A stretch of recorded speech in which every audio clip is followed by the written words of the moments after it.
Já aconteceu de alguém te oferecer um pão de mel e você logo de cara recusar porque associa aquela bolacha seca e sem graça do supermercado? Pois é, isso acontece muito. Mas hoje eu quero te ensinar a receita do verdadeiro pão de mel. Uma massa fofinha, extremamente saborosa e que você pode rechear da forma que quiser. Me chamo Daniele, sou confeiteira desde 2019 e essa é a receita carro-chefe aqui do meu ateliê desde então. E eu tenho certeza que seguindo o passo a passo você vai experimentar o melhor pão de mel da sua vida. Então, bora para nossa receita de hoje? Para começar a nossa receita, você pode pegar um bowl, uma tigela grande para misturar todos os ingredientes. Vou começar colocando 280 gramas de farinha de trigo sem fermento e vou peneirar para não ficar nenhum gruminho na nossa massa. Vou peneirando bem aqui. Depois, na própria peneira, eu vou acrescentar mais 50 gramas de chocolate em pó, 50%. É importante utilizar os 50% para a massa não ficar tão doce. E por último, para peneirar, eu vou passar aqui também o açúcar mascavo, mais 50 gramas de açúcar mascavo. Todos os ingredientes, as quantidades certinhas, eu vou deixar para vocês na descrição do vídeo. Agora eu vou acrescentar também 15 gramas de bicarbonato de sódio, que vai ajudar para que a massa fique bem fofinha. Uma colherzinha de café de canela em pó. Vou colocar a nossa canela. Também vou colocar uma colher de café de fermento em pó. Vou colocar aqui no ladinho. E aí eu vou misturar todos os ingredientes secos. Vou misturar bem. Misturados os ingredientes secos, vamos agora para essa parte aqui. Aqui eu tenho 300 ml de leite, 75 ml de mel,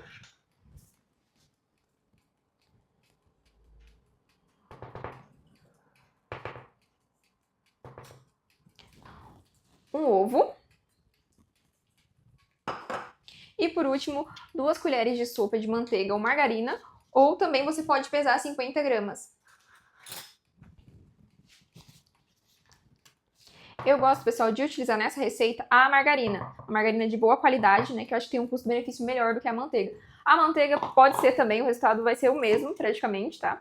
Mas eu gosto mais de usar a margarina. E também, uma coisa que eu recomendo para vocês é que utilize tanto a manteiga quanto a margarina em temperatura ambiente para ela incorporar melhor na massa.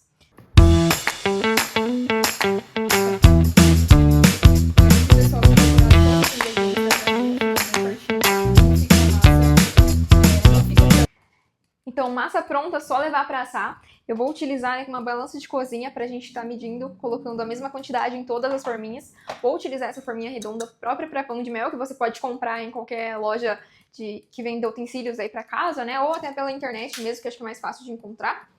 Outra opção é você estar assando como se fosse montar um bolo. Pode ser 2 formas redondas, menores, uma forma redonda grande, ou até mesmo uma forma retangular maior, porque depois você pode recortar essa massa e montar da maneira que você achar melhor. Eu acho mais prático e também para vender, né? Eu acho mais fácil fazer direto nas forminhas. Então eu vou apenas utilizar a colher, eu vou dosar uma quantidade, não vou encher muito, porque senão a massa pode crescer e derramar para fora, fazendo sujeira no meu forno.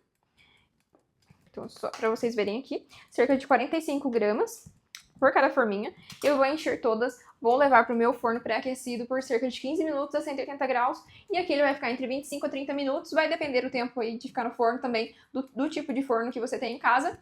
Mas eu sempre recomendo que você tenha aí um palitinho ou esse próprio para bolos, para você espetar. Se o palito sair limpinho, já tá bem assadinho, pode tirar. Depois que assar, eu volto para vocês para mostrar o resultado do nosso pão de mel.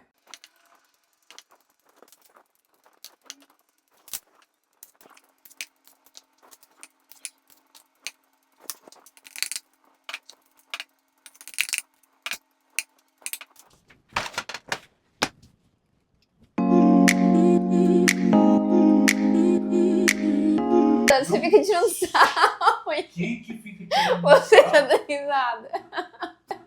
Tô dando risada. Então, pessoal, no meu forno, que já estava pré-aquecido, as massinhas ficaram exatamente 23 minutos para assar. Já desenformei, já estão frias aqui. Agora eu voltei para mostrar o resultado para vocês. Como fica uma massa extremamente fofinha, muito saborosa. E também para mostrar as opções aqui para vocês fazerem de montagem. Eu vou mostrar para vocês o recheio de doce de leite, que é um que eu utilizo muito aqui no ateliê. Porém, Você, como já falei no início do vídeo, pode rechear de inúmeras formas, com brigadeiro, brigadeiro de leite ninho, beijinho.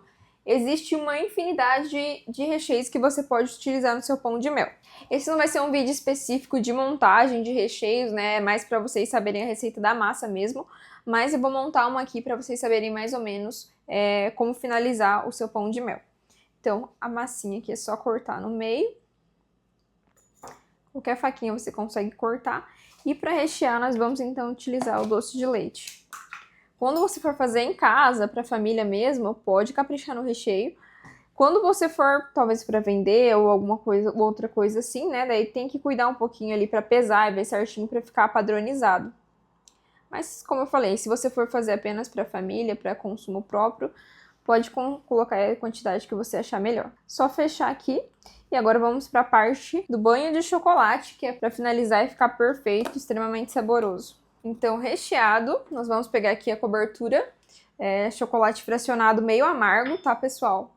Porque, como eu falei, assim do chocolate em pó, a cobertura fracionada é a mesma coisa. Eu recomendo que utilize o meio amargo, porque o chocolate ao leite dá para usar também, mas fica bem doce. Com o auxílio da colher, eu vou passando o chocolate aqui, jogando em cima do nosso pãozinho de mel. Tirar o excesso da colher. E com esse garfinho aqui, próprio para banho de chocolate, né? Vou vindo aqui e tirar ele de dentro da cobertura. Dar umas batidinhas para escorrer o excesso. E já coloco aqui no nosso tapetinho de silicone, ou pode ser também um papel manteiga, para que esse chocolate seque, essa cobertura seque, né? Fique no ponto ideal pra gente poder consumir. Então agora banhado o pão de mel no chocolate, deixei ele um tempinho aqui para a cobertura secar. E agora, o mais importante, né? Vamos cortar para ver o resultado final desse pão de mel. E olha como fica por dentro, gente. Muito macio. Com o recheio ali na quantidade ideal, que eu acredito, né? Assim, como eu falei pra vocês. Se vocês desejarem colocar mais recheio, ok. Mas eu acho que não muito também, pra não ficar tão doce. Mas isso vai do gosto de cada um. E é isso. Se vocês gostaram dessa receita, já deixa o like aqui embaixo pra me ajudar. E me segue no canal, porque vem muitas outras receitas e dicas de confeitaria por aí. Beijo, até a próxima!